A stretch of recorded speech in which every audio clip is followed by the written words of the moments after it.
আসসালামু আলাইকুম।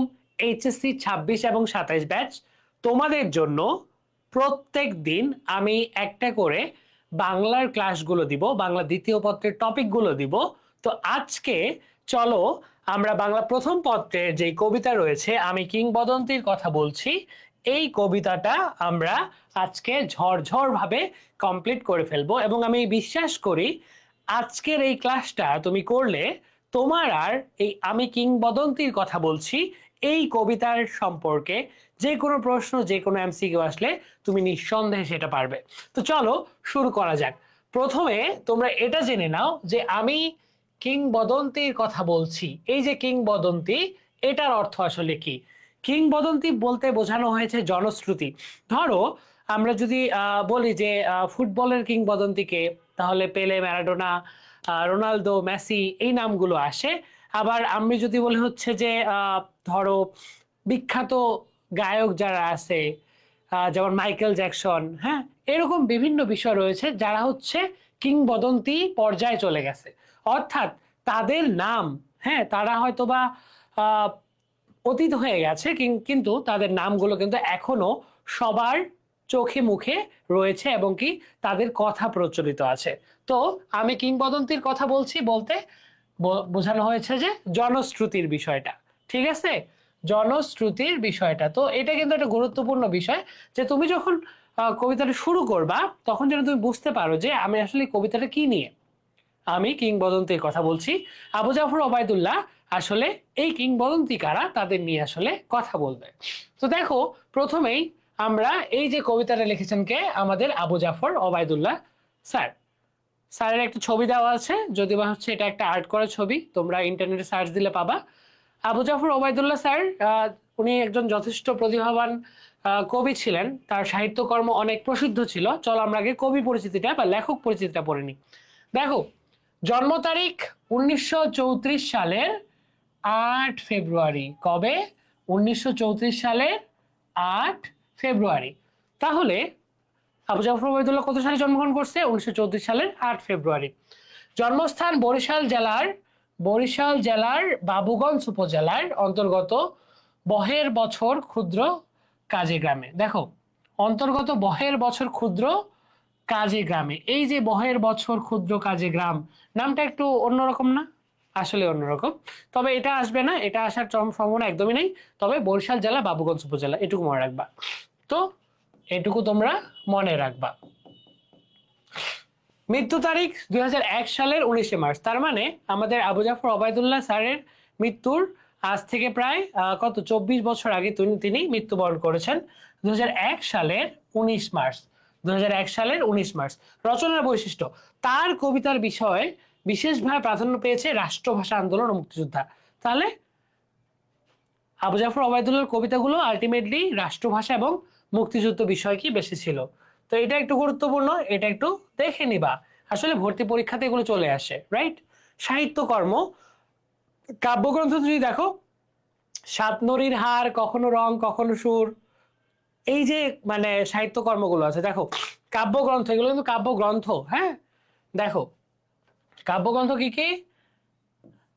সাত নরীর হার, কখনো রং কখনো সুর, কমলের চোখ, আমি কিংবদন্তির কথা বলছি। একটা জিনিস দেখো, আমরা কিন্তু আজকে কবিতা পড়বো কি আমি কিংবদন্তির কথা বলছি, হ্যাঁ। এই কবিতাটা আসলে একটা কাব্যগ্রন্থের নাম। এই কাব্যগ্রন্থ থেকেই আসলে এই যে আমি কিংবদন্তির কথা বলছি কবিতাটা আসছে। তো আমি কিংবদন্তির কথা বলছি এটা কিন্তু একটা কাব্যগ্রন্থ, শুধুমাত্র কবিতা নয়, বুঝতে পারছো? তারপর বৃষ্টিরও সাহসী পুরুষের জন্য প্রার্থনা আমার সময়। একটা জিনিস খেয়াল করবা যে আবু জাফর ওবায়দুল্লাহর যে কবিতাগুলো আছে বা কাব্যগ্রন্থগুলো আছে এগুলো কিন্তু অনেক বড় বড় নাম। তো এটা একটা গুরুত্বপূর্ণ বিষয়। তো তারপরে চলো নেক্সট স্লাইডে চলে যাই। দেখো আমি কিংবদন্তির কথা বলছি, লেখক পরিচিতি তো আমরা আবার বেশ কিছু জিনিস জানবো, যেমন ধরো শিক্ষা জীবন। তিনি ইংরেজি সাহিত্যে বিএ পাশ করেন, মানে বিএ সহ কি এমএ পাশ করেন, বিএও পাশ করছে প্লাস এমএও পাশ করছে কিসে? ইংরেজি সাহিত্যে। দেখো তিনি ইংরেজি সাহিত্যে বিএ মানে বিএ এমএ পাশ করছে, কিন্তু তিনি কিন্তু বাংলা সাহিত্য নিয়েও কাজ করছে, তো তোমার সাবজেক্ট যেটাই হোক না কেন, আলটিমেটলি তুমি যদি ভালো করে পড়াশোনা করো, সেক্ষেত্রে আমি বিশ্বাস করি যে তুমি আলটিমেটলি যেটা হবে সেটা হচ্ছে যে তুমি কি করবা, তুমি যে কোনো বিষয়ে পারদর্শী হতে পারো। তো তারপর দেখো পেশা কর্মজীবন, কিছুদিন ঢাকা বিশ্ববিদ্যালয়ে অধ্যাপনা করেন, ঢাকা বিশ্ববিদ্যালয়ে কি অধ্যাপনা করেন, পরে সিভিল সার্ভিসে যোগদান করেন এবং সরকারের বিভিন্ন উচ্চ পদে দায়িত্ব পালন করেন। সিভিল সার্ভিস মূলত আমরা যে বলি না, সিভিল সার্ভিস মূলত কি, যে সরকারি চাকরি, বিসিএস, হ্যান ত্যান, এইসবই বিসিএস টাইপ আর কি ব্যাপার স্যাপার, এবং সরকারের বিভিন্ন উচ্চ পদে দায়িত্ব পালন করেন। দেখছো তিনি আসলে ক্যারিয়ারেও যথেষ্ট কি ছিল, ক্যারিয়ারে যথেষ্ট কিন্তু উনি দক্ষ ছিল।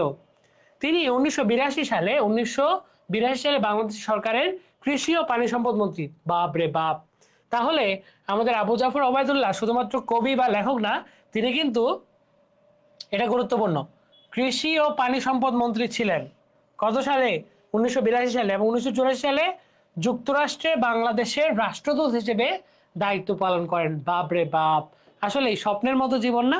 আবু জাফর ওবায়দুল্লাহ জীবনটা আসলে স্বপ্নের মতো, কারণ তিনি 1982 সালে পানি কি ছিল দেখো তো, পানি সম্পদ মন্ত্রী ছিল, কৃষি ও পানি সম্পদ মন্ত্রী। এবং 1900 তারপর কি দেখো, 1984 সালে আমেরিকার রাষ্ট্রদূত ছিল বাংলাদেশের, তাই না? তো সাহিত্য স্বীকৃতি, রাষ্ট্রভাষা আন্দোলন এই বিষয়ে সাহিত্য বিশেষ অবদান রাখার জন্য তিনি 21 পদক পান। বাবরে বাবা, এই লোকটা তো আসলে অনেক জিনিয়াস। 21 পদকও ভূষিত হন। মানে আবু জাফর ওবায়দুল্লাহ আসলেই আমাদের জন্য, যারা আমরা আসলে ক্যারিয়ার প্লাস আমাদের শখ আহ্লাদ একসাথে পূরণ করতে চাই, তাদের জন্য আবু জাফর ওবায়দুল্লাহ আসলে একজন জ্যাম, রাইট? বাংলা সাহিত্যে অবদান রাখার জন্য তাকে 1979 সালে বাংলা একাডেমি পুরস্কার দেওয়া হয়। দেখছো তাহলে কত কি পাইছে? 1979 সালে কি পাইছে? বাংলা একাডেমি পুরস্কার। মানে 21 পদক পাইছে, 21 পদক, বাংলা একাডেমি পুরস্কার, কৃষি ও পানি সম্পদ মন্ত্রী, আবার যুক্তরাষ্ট্রের কি, যুক্তরাষ্ট্রের রাষ্ট্রদূত, আমেরিকার রাষ্ট্রদূত। চারটা জিনিস দেখো তো, আবু জাফর ওবায়দুল্লাহ 1982 সালে কৃষি ও পানি সম্পদ মন্ত্রী, 1984 সালে আমেরিকার রাষ্ট্রদূত, এদিকে আবার 21 পদক পাইছে, এদিকে আবার বাংলা একাডেমি পুরস্কারও পাইছে। চলো আমরা এখন পাঠ পরিচিতি চলে আসি। আমি কিংবদন্তির কথা বলছি, পাঠ পরিচিতিটা তোমরা একটু ভালো করে আমার সাথে দেখে নাও। দেখো কবিতাটি আবু জাফর, এই যে বলছিলাম কবিতাটি আবু জাফর ওবায়দুল্লাহর বিখ্যাত কাব্যগ্রন্থ আমি কিংবদন্তির কথা বলছি, এই কাব্যগ্রন্থ থেকে নেওয়া হয়েছে। হ্যাঁ, কবিতাটিতে উচ্চারিত হয়েছে ঐতিহ্য সচেতন শেখর সন্ধানী মানুষের সর্বাঙ্গীন মুক্তির দীপ্ত ঘোষণা। দেখো কবিতাটি আসলে কি নিয়ে? ঐতিহ্য সচেতন শেখর সন্ধানী মানুষের সর্বাঙ্গীন মুক্তির দীপ্ত ঘোষণা। মানে ওই যে পূর্বপুরুষের যেই ব্যাপারগুলো, পূর্বপুরুষের যেই প্রশংসা বা তাদের ত্যাগগুলো, এই কথাবার্তাগুলো আসলে বলা হয়েছে। প্রকৃতপক্ষে রচনার প্রেক্ষাপট আছে বাঙালির সংস্কৃতির হাজার বছরের ইতিহাস। দেখছো রচনার প্রেক্ষাপটটা আসলে কি দেখো তো, বাঙালির সংস্কৃতির হাজার বছরের ইতিহাস, এই জাতির সংগ্রাম, বিজয় ও মানবিক উদ্ভাসনের অনিন্দ অনুষঙ্গ সমূহ। হ্যাঁ, একটু জিনিসটা দেখো, মানবিক উদ্ভাসনের অনিন্দ অনুষঙ্গ, মানে ওই যে আগের যেই মানবিক গুণাবলী সব ব্যাপারগুলো আছে, এগুলোই বলা হয়েছে। তিনি এই কবিতায় পৌনপুনিকভাবে, দেখো পৌনপুনিকভাবে মানব মুক্তির আকাঙ্ক্ষায় সোচ্চার হন। মানে এই কবিতায় তিনি সিস্টেমেটিকলি ভাবে কি করছে, মানবিক মুক্তির আকাঙ্ক্ষার জন্য সোচ্চার হয়েছে। কবির একান্ত প্রত্যাশিত মুক্তির প্রতীক হয়ে উপস্থাপিত হয় একটি বিশেষ শব্দ। দেখো কবির একান্ত প্রত্যাশিত মুক্তির, দেখো একান্ত প্রত্যাশিত মুক্তির প্রতীক হয়ে উপস্থাপিত হয় একটি বিশেষ শব্দ বন্ধ কবিতা। মানে এই যে কবিতা, এই কবিতা দিয়ে কবি আসলে বিভিন্ন বিষয়কে মানে উপস্থাপন করছেন যে এইটাই, এভাবেই কবিতা, মানে কবিতার মাধ্যমে মুক্তি ব্যাপারটা এরকম।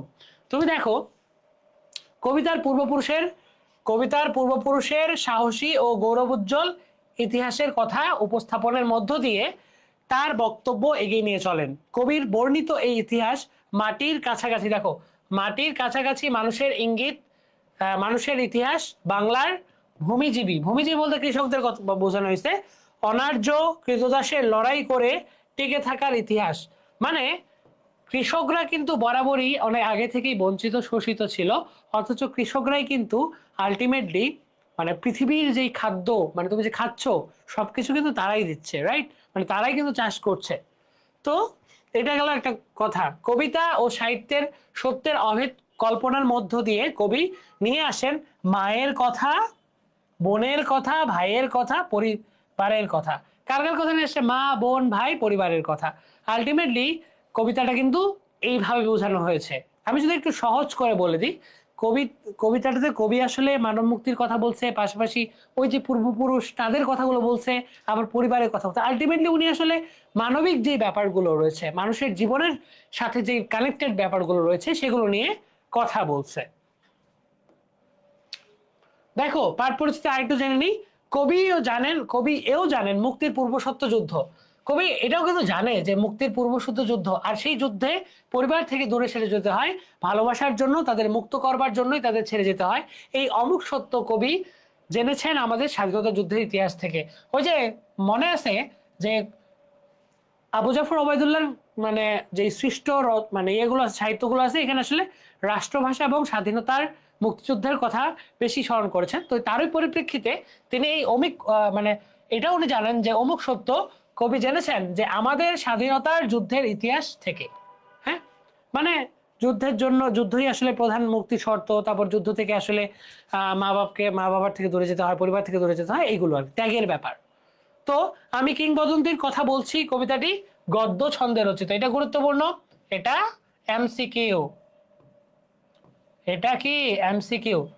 গদ্য ছন্দে রচিত, প্রচলিত ছন্দের বাইরে গিয়ে এটি প্রাকৃতিক তথ্য স্বাভাবিক ছন্দ। প্রাকৃতিক তথ্য স্বাভাবিক ছন্দ, এটা একটু দেখো। এটি প্রাকৃতিক তথ্য স্বাভাবিক ছন্দ, গদ্য ছন্দ রচিত কবিতাটি। আর এটি কি প্রাকৃতিক তথা স্বাভাবিক ছন্দ। চলো এবার আমরা কবিতায় চলে আসি। দেখো আমি কিংবদন্তির কথা বলছি, যেটা বললাম কিংবদন্তি বলতে বোঝানো হয়েছে যে ওই যে জনস্রোতের মাধ্যমে যারা বিখ্যাত বা যারা আসলে আমাদের অতীতের যে ব্যাপারগুলো রয়েছে তাদের কথাই বলানো হয়েছে। আমি আমার পূর্বপুরুষের কথা বলছি। কি বলছে? আমি আমার পূর্বপুরুষের কথা বলছি, তার করতলে পরিমাটির সুবাস ছিল। পূর্বপুরুষ বলতে আলটিমেটলি কিন্তু এখানে কৃষকদের কথাই বলা হয়েছে, কাইন্ড অফ কৃষকদের কথাও বলা হয়েছে। কারণ তুমি এই যখন গল্পটা মানে কবিতাটা পড়বা তখনই বুঝতে পারবা। দেখো, তার করতলে পলিমাটির সৌরভ ছিল। করতলে বলতে কি? করতলে বলতে ওই যে তোমার পায়ের নিচে। হ্যাঁ, পলিমাটির সৌরভ বলতে বাংলার যে ঐতিহ্য, হ্যাঁ, বাংলার যে প্রাকৃতিক প্রাচুর্যতা, সেটাকেই বোঝানো হয়েছে। দেখো, পলিমাটির সৌরভ বলতে কি, যেটা বললাম প্রাচুর্যতা বা এই ব্যাপারগুলোকে বোঝানো হয়েছে। বুঝতে পারছো? তার পিঠে রক্ত জবার মতো ক্ষত ছিল। দেখো এখানে রক্ত জবার মতো ক্ষত ছিল, এই বিষয়টাতে যেটা সবচেয়ে গুরুত্বপূর্ণ, এটা আমি একটু জাস্ট 3 স্টার দিয়ে রাখি। এটা 2 স্টার দাও, এটা 3 স্টার দাও। রক্ত জবার মতো ক্ষত, এখানে কিন্তু ব্যাপারটা একটু গভীর। দেখো আমাদের দক্ষিণ এশিয়ার ইতিহাসে কৃষকরা বরাবরই লাঞ্ছিত হয়েছে, অথচ তারাই কিন্তু আমাদের সবচেয়ে বেশি সাপোর্ট দিয়ে আসছে। এবং কি এই যে পলিমাটি সৌরভ ঠিক আছে, কিন্তু তারা কিন্তু প্রচন্ড পরিশ্রম, প্রচন্ড কষ্ট করছে। তো এই যে রক্ত জবার মতো ক্ষত ব্যাপারটা এভাবে ছন্দ আকারে বোঝানো হয়েছে যে তারা আসলে যথেষ্ট শোষিতও ছিল এবং কি কঠোর পরিশ্রম ছিল, মানে অনেক কষ্ট করছে। ব্যাপারটা এমন, তিনি অতিক্রান্ত পাহাড়ের কথা বলতেন। হ্যাঁ, এই যে আমাদের পূর্বপুরুষ কিন্তু অনেক সাহসী, এত সাহসী যে অতিক্রান্ত পাহাড়ের কথা বলতেন যে আমরা মানে আমাদের পূর্বপুরুষরা কিন্তু আসলে যথেষ্ট শক্তিশালী ছিল। হ্যাঁ, আমাদের পূর্বপুরুষ যথেষ্ট পরিশ্রমী ছিল, তারা মানে চোখের পলকেই পাহাড় অতিক্রম করে ফেলতো। ব্যাপারটা এমন, তিনি অতিক্রান্ত পাহাড়ের কথা বলতেন অরণ্য এবং সাপদের। দেখো, অরণ্য এবং সাপদ বলতে কি বোঝানো হয়েছে? অরণ্য মানে তো বন জঙ্গল বুঝোই। হ্যাঁ, সাপদ বলতে ওই যে জীবজন্তুগুলো আছে, সাপ বিচ্ছু হ্যান ত্যান, মানে ওই পাহাড় অতিক্রান্ত করতেছে, আবার অরণ্য ওই যে বন জঙ্গলে, মানে তারা হচ্ছে যে সংগ্রামী জীবন। হ্যাঁ, সাপদ মানে কি? সাপদ মানে ওই যে সাপটা বিচ্ছু টিচ্ছু মানে বিভিন্ন পোকামাকড় এইসবের কথা বলতেন। পতিত জমি আমাদের কথা বলতেন। এই যে পতিত জমি মানে যেই জমিটা মনে করো চাষযোগ্য না, সেই জমিটাকেও চাষবাস করে, হ্যাঁ, মানে একদম গরুর হাল দিয়ে সেটা চাষ করে সেখানে তারা ফসল ফলাইছে। ব্যাপারটা এমন, তিনি কবি এবং কবিতার কথা বলতেন। দেখো, কবি এবং কবিতার কথা বলতেন, এই এই দুইটা লাইন কিন্তু একটু বুঝতে হবে। তিনি কবি এবং কবিতার কথা বলতেন। এখানে কবিটা কিন্তু একটা সংগ্রামী শব্দ অর্থে ব্যবহৃত, এবং কবিতাটা সেই যে সংগ্রামীর যে একটা মানদণ্ড। হ্যাঁ, তুমি এই কবিতা, তোমরা এই পরের লাইনগুলোতে গেলে বুঝতে পারবা, কবিতাটা হচ্ছে মানদণ্ড আর কবিটা হচ্ছে সেই সংগ্রামী চরিত্রটা। হ্যাঁ, তো জিহ্বায় উচ্চারিত প্রতিটি সত্য শব্দ, দেখো এই যে চলে আসছে, জিহ্বায় উচ্চারিত প্রতিটি সত্য শব্দ কবিতা। মানে কবি কিন্তু এখানে ওই যে মানদণ্ড ধরে নিছে, কবিতাটাকে একটা মানদণ্ড ধরে দিছে। তো এটা হচ্ছে 1 নাম্বার। দেখো, জিহ্বায় উচ্চারিত প্রতিটি সত্য শব্দ কবিতা, এটা কিন্তু এমসিকিউ চলে আসে। এগুলো কিন্তু এই যে পার্টটাতে যাব আমরা, এগুলো কিন্তু বেশিরভাগ এমসিকিউতে চলে আসে। দিয়ে দিবে জিহ্বায় উচ্চারিত প্রতিটি শব্দ সত্য শব্দ আসলে কি, কবিতা, উপন্যাস, রচনা, আরেকটা যে কোনো একটা দিয়ে দিল, হ্যাঁ, ছন্দ। তখন এই যে কবিতা, এটা কিন্তু তোমাকে দাগাতে হবে, এই যে কবিতা, এটা দাগাইতে হবে। কর্ষিত জমির প্রতিটি শস্য দানা কবিতা। দেখছো, কর্ষিত বলতে ওই হাল দেওয়া জমির পর যে শস্য দানাগুলো দেওয়া হয়, সেই শস্য দানাগুলো প্রতিটি একটা কবিতা। তাহলে এটা কয়টা পাইলাম, 2টা পাই গেলাম, কিন্তু 2টা পয়েন্ট পাই গেলাম, তাই না? তারপর দেখো, যে কবিতা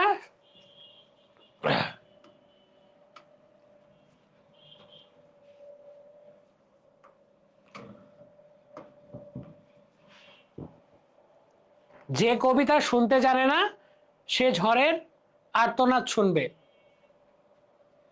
যে কবিতা শুনতে জানে না, মানে যে আসলে কবিতা শুনতে জানে না, সে ঝড়ের আর্তনাদ শুনবে। ঝড়ের মধ্যে যে ভয়, সে সেই ভয়টা পাবে। ঝড়ের মধ্যে যে ভয়, সে সেটা পাবে। যে কবিতা শুনতে জানে না, সে দিগন্তের অধিকার থেকে বঞ্চিত হবে। হ্যাঁ, যে কবিতাটা কিন্তু এখানে বলছিলাম না যে কবিতার একটা মানদণ্ড। কবিতা কিন্তু এই যে তোমার মানে বিভিন্ন কবিতা পড়তেছি বাংলার, এইটা না, কিন্তু এই কবিতা বলতে ওই মানদণ্ড বুঝাইছে। এই যে তোমরা যদি একটু দেখো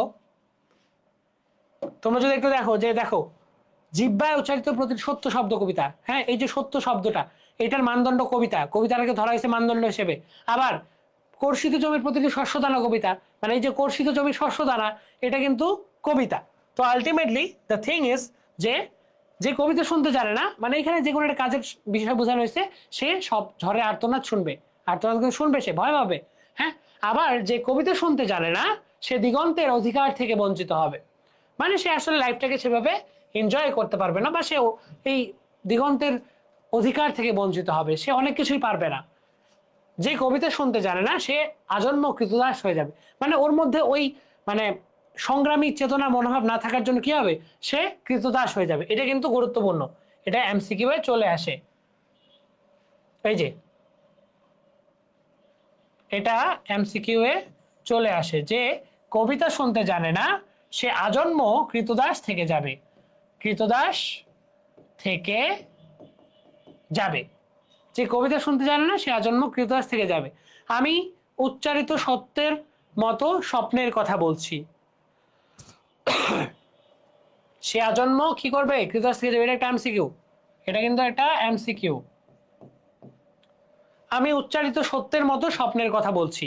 আমি উচ্চারিত সত্যের মতো কি স্বপ্নের কথা বলছি। তারপরে আসো, উনুনের আগুনে আলোকিত একটি উজ্জ্বল জানালার কথা বলছি। উনুনের আগুন, উনুন মানে কি, উনুন মানে চুলা। উনুন মানে কি, চুলা। এই চুলা সেই চুলা না, এই চুলা আবার গ্যাসের চুলা বা ইন্ডাকশন কুকার না। এই চুলা ওই যে গ্রামে যে মাটির চুলা থাকে, হ্যাঁ, ছোটবেলা থেকে আমি দেখে আসছি, আমাদের বাসায় ছিল, এখনো আছে। উনুনের আগুনে আলোকিত একটি উজ্জ্বল জানালা। উজ্জ্বল জানালা বলতে কি, একটা স্বপ্নের কথা বলছে আসলে। মানে এখানে এটা সামনে একটা আলোকিত বিষয়ের কথা বলছে। ধরো যে উনুনের আগুনে আলোকিত একটি উজ্জ্বল জানালা, একটা সম্ভাবনা। হ্যাঁ, আমি আমার মায়ের কথা বলছি। আমি আমার মায়ের কথা বলছি। তিনি বলতেন প্রবহমান নদী। তিনি বলতেন কি, মা কি বলছে, প্রবহমান নদী যে সাঁতার জানে না সে তাকেও ভাসিয়ে রাখে। মানে আমার মা বলছে যে মানে নদীর প্রচন্ড স্রোত, নদীর প্রচন্ড স্রোত, যে সাঁতার জানে তাকে কিন্তু ভাসায় রাখবে, সে কিন্তু ডুবে যাবে না, সে নিচের দিকে যাবে। যেহেতু স্রোত আসতেছে সে কিন্তু স্রোতের ধাক্কায় ভাসতে থাকবে। হ্যাঁ, আর ধরো যে একটা চুপচাপ নদী, গভীর, তুমি এখানে যাও, টুপ করে ডুবে যাবা, দেশ শেষ। বুঝতে পারছো? তো এটা কে বলছে, মা বলছে। এটা কিন্তু সৃজনশীলের জন্য, এটা সিকিউ অর্থাৎ সৃজনশীলের জন্য গুরুত্বপূর্ণ। যে কবিতা শুনতে জানে না সে নদীতে ভাসতে পারে না। অর্থাৎ যে কবিতা শুনতে জানে না সে নদীতে ভাসতে পারে না। এগুলো কিন্তু আবার ওই যে বললাম আমরা কিন্তু আবার চলে আসলাম। মানে কি কি কি হবে, যে কবিতা শুনতে জানে না সে কিন্তু নদীতে ভাসতে পারে না, যে কবিতা শুনতে জানে না সে মাছের সঙ্গে খেলা করতে পারে না, মাছের সঙ্গে খেলা করতে পারে না, বা আলটিমেটলি প্রকৃতির সাথে যে বেঁচে থাকার সংগ্রাম সেটাকে বোঝানো হয়েছে, সেটাকে বোঝানো হয়েছে। দেখো, যে কবিতা শুনতে জানে না সে মায়ের কোলে ভয়ে গল্প শুনতে পারে না, মানে ওর মধ্যে সংগ্রামী চেতনাটাই নাই। দ্যাটস ওয়াই সে আসলে মানে জীবনের কোনো কিছুকে সে কানেক্ট করতে পারবে না। হ্যাঁ, আমি কিংবদন্তির কথা বলছি, আমি আমার পূর্বপুরুষের কথা বলছি, আমি বিচলিত স্নেহের কথা বলছি, গর্ভবতী বোনের মৃত্যুর কথা বলছি। এই যে এটা কিন্তু একটা স্বাধীনতার, মুক্তিযুদ্ধের একটা প্রেক্ষাপট চলে আসছে। দেখো, আমি কিংবদন্তির কথা বলছি, আমি আমার পূর্বপুরুষের কথা বলছি, আমি বিচলিত স্নেহের কথা বলছি, গর্ভবতী বোনের মৃত্যুর কথা বলছি। এখানে কিন্তু ওই মুক্তিযুদ্ধের বেশ কিছু প্রেক্ষাপট চলে আসছে, বুঝতে পারছো? তারপরে আমি আমার ভালোবাসার কথা বলছি, ভালোবাসা দিলে মা মরে যায়, যুদ্ধে আসে ভালোবেসে মায়ের ছেলেরা চলে যায়। দেখো, আমি আমার ভালোবাসার কথা বলছি, ভালোবাসা বলতে প্রেম ভালোবাসা না, এটা হচ্ছে একটা আতিক সম্পর্ক বা একটা কানেক্টিভিটি, হ্যাঁ, একটা মায়া, একটা দরদ। আমি আমার ভালোবাসার কথা বলছি, ভালোবাসা দিলে মা মরে যায়।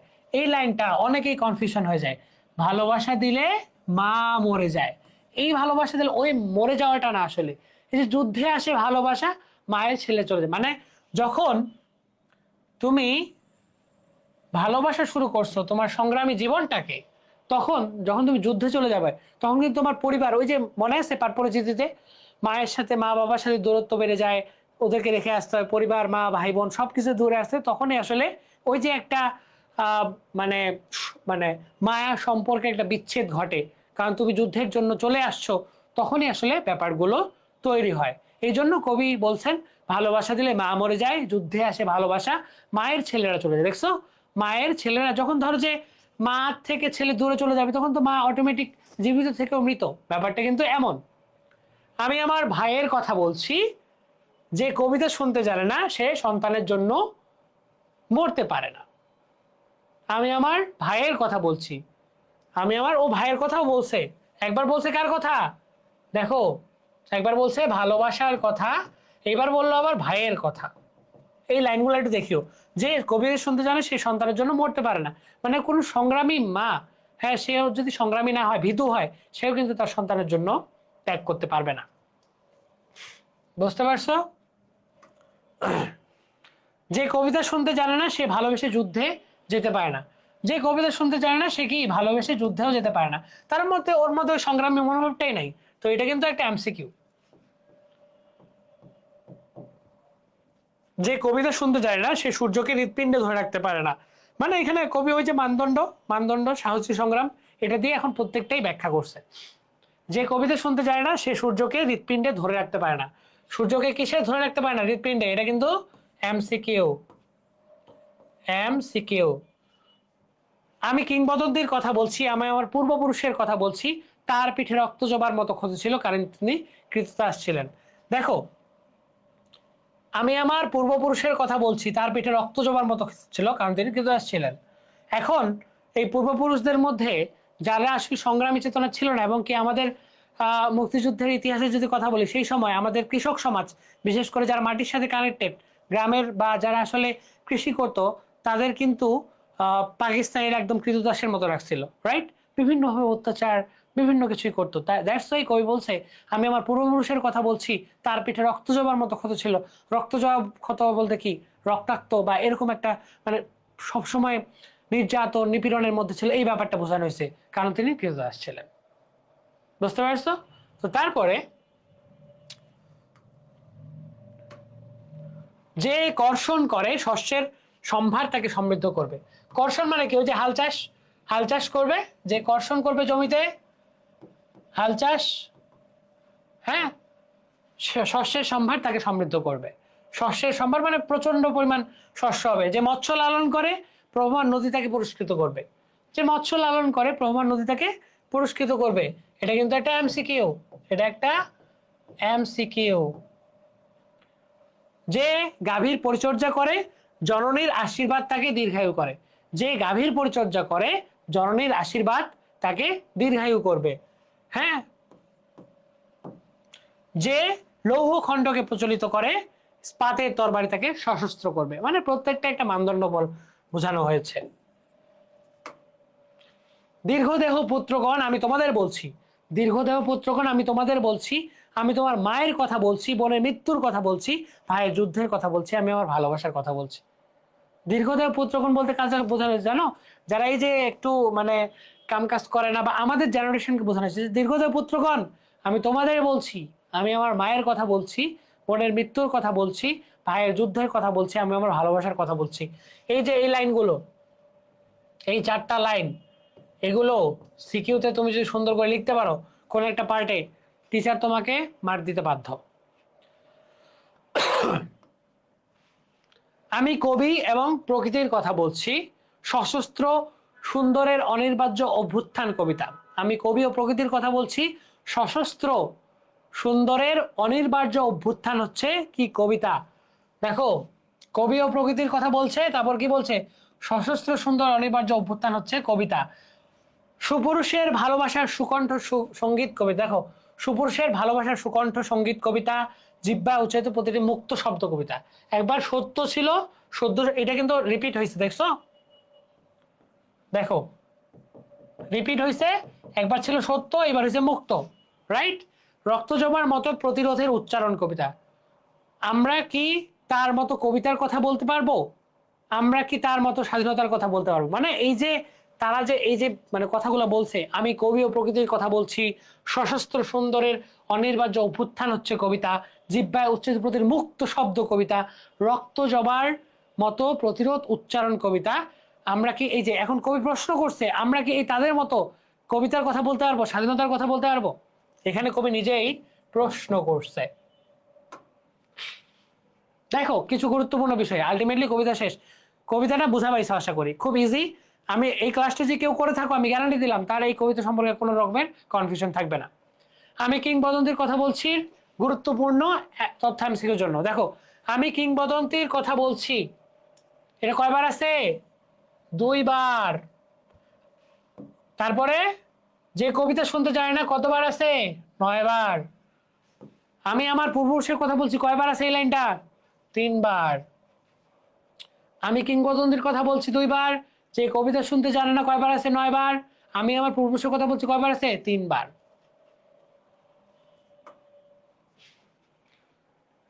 দেখো গুরুত্বপূর্ণ লাইন এমসিকিউর জন্য, যে কবিতা শুনতে জানে না, আর্তনাদ শুনবে কিসের? ঝড়ের।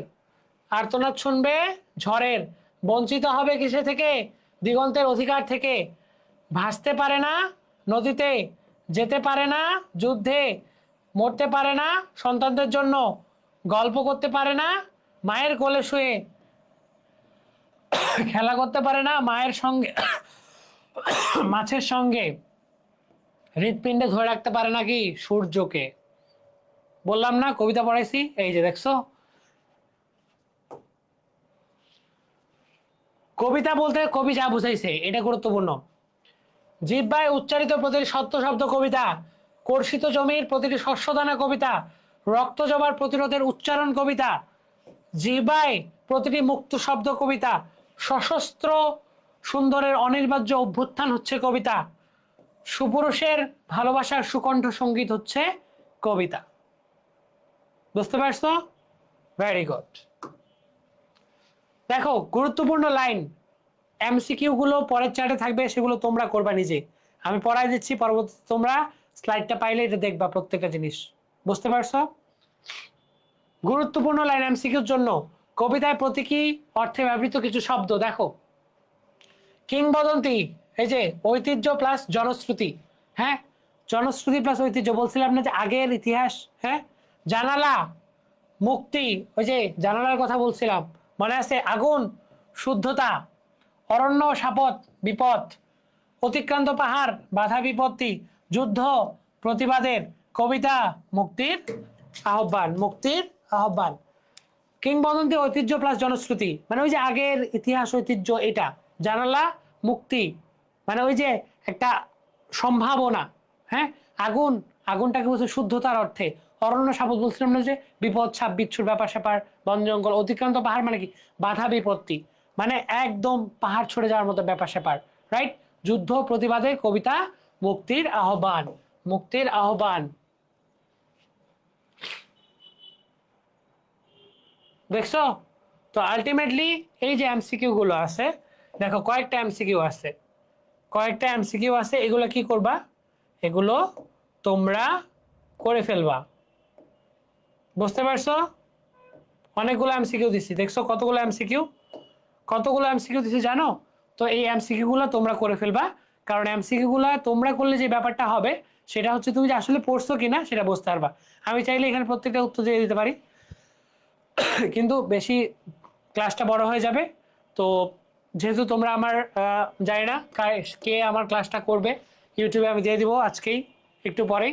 তো আশা করছি সামগ্রিকভাবে এটা তোমাদের উপকারে আসবে। তো দেখা হচ্ছে পরের ভিডিওতে। আমি কিংবদন্তি কথা বলছি, আশা করি একদম ঠটস্থ মুখস্থ হয়ে যাবে। আসসালামু আলাইকুম।